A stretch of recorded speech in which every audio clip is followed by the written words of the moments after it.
मेरे बच्चे एक सवाल आपके सामने आया, बहुत बेहतरीन सवाल है। मैं ये नहीं कह रहा हूं कि टीचर कोई नहीं कर सकता, लेकिन 99% नहीं कर सकते।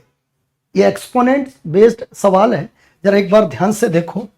ये एक तरह से आईफल टावर बना रखा है जो पेरिस में है कि 2 की पावर 4 की पावर 0.5 की पावर 0.7 की पावर 0.9 की पावर 1.1 1.3 1.5 1.7 और इस तरह से इनफाइनाइट तक गया है।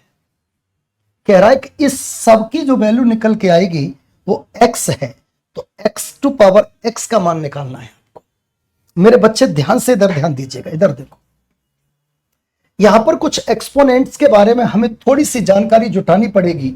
एक तो ये जुटाना पड़ेगा, एक की पावर अगर इनफाइनाइट होती है, अगर एक की पावर इंफिनिटी है तो उसकी वैल्यू 1 ही होती है।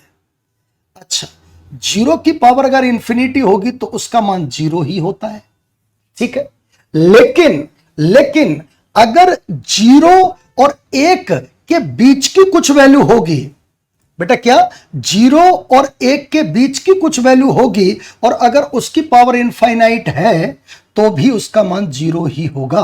मतलब 0 और 1 के बीच का मतलब क्या हुआ, 1 से छोटी वैल्यू कुछ भी होगी, अगर उसकी पावर इनफाइनाइट है तो उसका मान भी 0 होगा। परंतु अगर कोई वैल्यू 1 से बड़ी है, उसकी पावर अगर इनफाइनाइट है तो उसका मान कितना, दैट इज इनफाइनाइट ही होगा। ये एक्सपोनेंट्स के बारे में बेसिक जानकारी अगर है तो इस सवाल में कोई बहुत समस्या नहीं है। अब जरा ध्यान से सुनो, जब भी इस तरह का बेस्ट पावर पे पावर पावर पे पावर अगर का स्वरूप आता है तो हम उल्टा कैलकुलेट करने की कोशिश करते हैं इधर से। बोलो ठीक बात है, इधर से हम नीचे की ओर जाएंगे।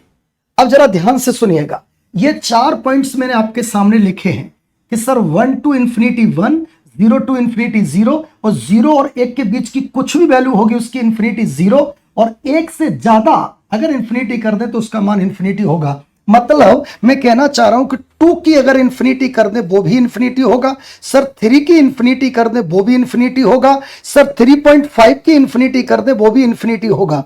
मतलब 1 से अगर वैल्यू बड़ी है और उसकी पावर इंफिनिटी है तो उसका मान इंफिनिटी ही होगा। अब आते हैं इस सवाल को अप्रोच करते हैं, ध्यान से सुनिए। अगर आप ध्यान से देखोगे, इसको नोटिस करो, इतने को अगर आप नोटिस करते हो मेरे बच्चे, अगर इतने को नोटिस करते हो तो कुछ समझ में आ रहा होगा कि सर 1.1 मतलब 1 से बड़ी वैल्यू, 1 से बड़ी वैल्यू, 1 से बड़ी वैल्यू, 1 से बड़ी वैल्यू, 1 से बड़ी वैल्यू, और यह चीज इंफिनिटी तक गई है। इसका मतलब कुछ भी ले लीजिए आप, 1 से सारी वैल्यू यहां बड़ी आई हुई है।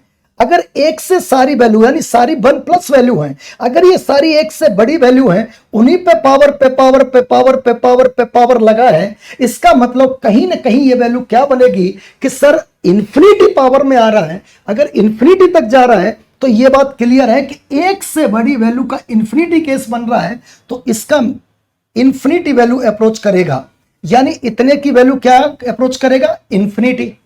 बोलो यहां तक ठीक है कि सर हमें पता चल गया कि यहां से लेकर यहां तक की वैल्यू इंफिनिटी है, ठीक है। अब बढ़ते हैं हम थोड़ा आगे।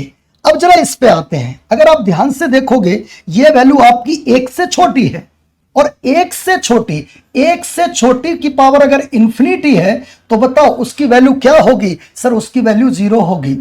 अरे 0 और 1 के बीच में, 0 और 1 के बीच में अगर कुछ भी वैल्यू आती है, अगर उसकी पावर इंफिनिटी है तो उसका मान 0 ही होगा। इसका मतलब 1 से छोटी वैल्यू कुछ भी आती है और अगर उसकी पावर इंफिनिटी है तो उसका मान 0 ही होगा। अब जरा मेरी बात को ध्यान से इधर नोटिस करना, इतने को नोटिस करो। ये क्या बन गया, सर ये बन गया 0.9 की पावर इंफिनिटी। अभी हमें इनसे कोई लेना देना नहीं है। 0.9 की पावर इंफिनिटी का मान क्या होगा, 0। 0.9 की पावर इंफिनिटी का मान क्या होगा, 0। अब ये यहां तक 0 हो गया। अब इस स्टेप को फिर से बढ़ाइए, अगर इसको बढ़ाएंगे तो क्या बनेगा कि सर 0.7 की पावर 0 और इसकी वैल्यू क्या होती है, 1। आप जानते हो किसी की भी पावर अगर 0 होती है तो उसका मान 1 होता है। मैं इसको दोबारा से फिर लिखना चाहता हूं इस इक्वेशन को, 2 की पावर 4 की पावर 0.5 की पावर 1। इसका मतलब इस 1 का कोई महत्व बचा नहीं, क्योंकि किसी की भी पावर 1 होगी तो वही वैल्यू होती है। इसी को मैं और कैलकुलेट करूंगा तो मेरे बच्चे क्या निकल के आएगा कि सर ये बनेगा 2 की पावर 4 की पावर 1/2, यानी 0.5 को 1/2 कह सकते हैं। इसका मतलब अगर मैं इसको अलग से कैलकुलेट करूं 4 की पावर 1/2, इसी का मतलब होता है √4, यानी आपकी वैल्यू कितनी आई 2। तो यहीं से आपका बन गया 2 की power 2, it means that is 4। यानी आप इस सारे एक आईफल टावर को अगर कैलकुलेट करोगे तो x की वैल्यू कितनी आएगी सर 4। यानी जब x की वैल्यू 4 आ चुकी है, x की वैल्यू 4 आ चुकी है, तो हमसे पूछा है 4 की 4, यानी हमसे पूछा है 4 की 4। अब 4 की 4 का मतलब हो गया सीधा यही ऑप्शन मिल सकता है, या आपका हो सकता है 4, 4 की 4 कितना होता है 256। तो था बेहतरीन क्वेश्चन, पूरा सही से समझाया, इसलिए इतना टाइम लगा है। एक बार सेट हो जाएगा तो बिल्कुल भी टाइम नहीं लगेगा।